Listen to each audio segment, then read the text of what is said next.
Hey, welcome back to Golden Blue Dude, everybody. And if you're a college football or a college basketball fan, might as well hit that like and subscribe button. That's all we do here. Videos every single day. We also have a TikTok channel. Go check out our Patreon page. We have an amazing website you can check out. Go take a look at our merchandise store. We have a lot of great stuff over there. And you can support Golden Blue Dude through PayPal. On to today's topic, West Virginia rebuild. Honestly, we're doing things now that we should have done in the beginning. What am I talking about? Well, first of all, I'm talking about the transfer portal and getting rid of players that don't fit the system. Look, if you take a look at USC, what is Lincoln Riley doing?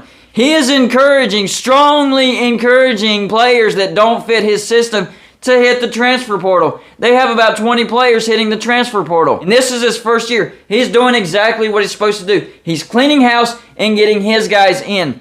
So I think the biggest issue that Neal Brown has had at West Virginia, he's just too dang loyal. That's what he should have done at West Virginia in his first year. He should have cleaned house and brought in guys that fit his system. Well, now we're on year 4, and it's finally happening. It's finally happening. The guys that do not fit his system have entered the transfer portal, but because it's year 4, West Virginia fans, oh my gosh, what's going on in Morgantown? This is a complete collapse. No, it's not. But it is happening later than what it should have. This should have happened the first year Neal Brown was at West Virginia. But, you know what they say, better late than never. So calm down. What's happening is supposed to happen. It should have happened a while back, that's all. And I know you're concerned. A lot of starters hit the transfer portal. They just don't fit the system. They're a bunch of starters from a bad team. So why are you worried about that? And even in Neal Brown's press conference a couple weeks ago, he addressed that. He said, we're going to be aggressive in the transfer portal. And the biggest wave you need to look for is directly after spring practice.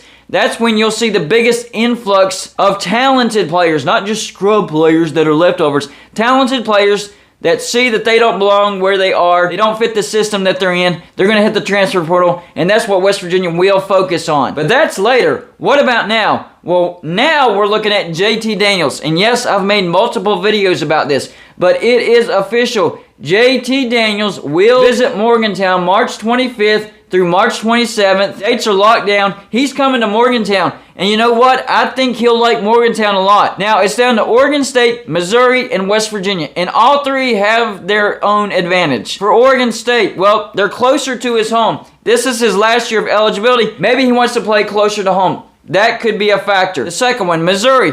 Well, if he went to Missouri, they do need a quarterback, so he would start immediately, and he would get to play Georgia. Although, I think in the back of his mind, he knows that Georgia would probably whoop Missouri. So I don't know how big of an advantage that actually is. He would get to stay in the SEC, though. And then there's West Virginia. The biggest advantage belongs to West Virginia. What am I talking about? The offensive coordinator, Graham Harrell, that recruited JT Daniels back at USC. So there's some familiarity. JT Daniels is familiar with the system of Graham Harrell. And JT Daniels knows that he would start day 1 at West Virginia as well. Now, I'm really excited that he has the visit locked down because West Virginia just poured a ton of money into their facilities. And one of the biggest things that they poured their money to is their rehab facility. And what has JT Daniels had issues with in the past?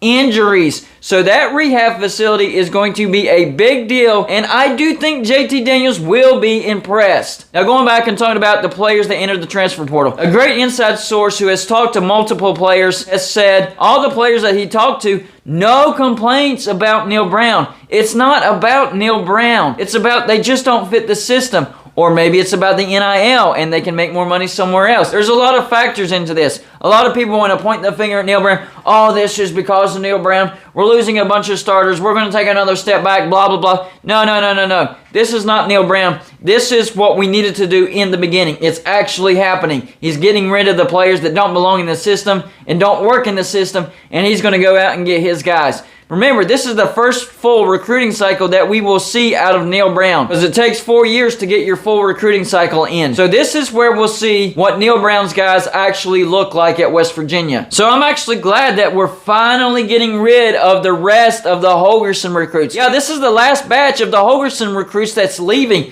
I mean, we've had a little bit here, a chunk there, a section there that leave, but finally, the rest of them are gone, completely gone. No more Holgorsen recruits are at West Virginia. And, you know, it should have happened a while back, but, you know, it's taken some time. But finally, it's done. So now we'll start to see Neal Brown guys and see what West Virginia is capable with his guys. He was doing the best he could with Holgorsen recruits, or the leftovers of Holgorsen recruits, because when Holgorsen left, West Virginia had the bear covered. I mean, we had a big talent drop from 2018 to 2019. So Holgorsen recruits finally gone. Neil Brown recruits finally cycling in. Let's see what happens in his first recruiting cycle this year. And let's see if we can get JT Daniels. I think we have an excellent chance. We have Graham Harrell, familiar with Graham Harrell. He should definitely be able to win the starting quarterback position. And our rehab facilities are much better than Missouri's and Oregon State's.